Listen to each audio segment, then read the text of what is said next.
গোবিন্দভোগ চাল, পাঁচফোড়ন আর একটু রাঁধুনি হালকা ভেজে নিয়েছি। ভাজা হয়ে গেছে, এই যে শিলে গুঁড়ো করে নেব।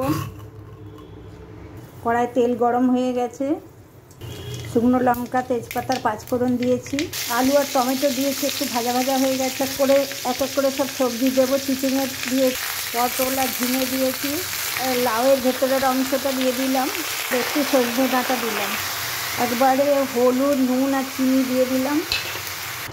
কত জল বেরিয়েছে দেখুন। আর এই যে গুঁড়ি কচুটা নুন হলুদ দিয়ে ভাজা ছিল, দিয়ে দিলাম।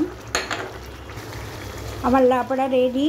আর এখানে এই যে পাঁচফোড়ন আর গোবিন্দভোগ চাল আর ভাজা আছে, ভেজে গুঁড়ো করা আছে, দিয়ে দিলাম। কেমন হয়েছে দেখুন বন্ধুরা। একটু রাঁধুনি ভাজাও দিয়েছি।